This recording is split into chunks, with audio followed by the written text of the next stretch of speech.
Hello guys, welcome back to my YouTube channel Gayatri Samal. आज बहुत दिन पर मु गोटे शॉर्ट वीडियोटे आणुची आ निज वॉइस भी सो भावुची आपण मन बहुत भल लगे। तो मु आज प्रिपरेशन करुच्ची पत्रपोड़ा छोट माछ। तो आपण स्क्रीन भी देखि पारुथिबे मु प्याज को चुन चुन कर काटी देइची आउ रसुण को भी कंचा लंका को भी काटी देइची आउ सेते सोरिष बाटण देइची। तापर माछ को ता संगे गोले देइची। तापर माँ से लेंबू टिके चिपुड़ी देले तो फ्लेवर भल भल टेस्ट आसवाई। तापर चुन चुन करी मो टमाटर हल्का पकई जेहेतु मु पकई लेंबू से मु चुन टिके चुन चुन करी काटिकी टमाटर भी पकई देइची भल लगे बोली।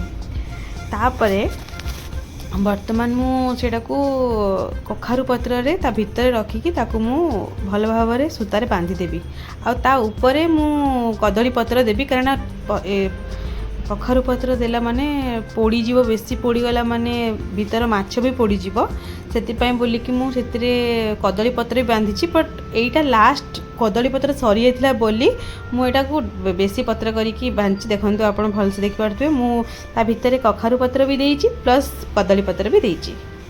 तापरे मु लुहा कड़ाई रे हल्का तेल रखिकी मु सेई जेतेक सब पुड़िया बांधी थी ताकू ता ऊपर सब आराम से रखिकी ताकू ढांकणा घोड़े देवी। आराम से स्लिम करिकी टिके गैस देबे कारण टिके स्लिम करिकी गैसटा देले भल से हेड़ा हेई परिबो। आमर तो आंच नाही कि चुली नाही तो खाइबार इच्छा अच्छी तो आम जेमिति करिकी भी खाई परिबा। सेतिपाई मु लुहार कढ़ई रे मु एटा को पोड़ीची। आपण मानकु केमती लागुची मोर ए प्रिपरेशन आ मोर ए छोट मिनी ब्लॉग तो प्लीज सांग मैंने कमेंट रे जणेबे। देखि पारुथिबे केते सुंदर भाव रे पोड़ी हेची।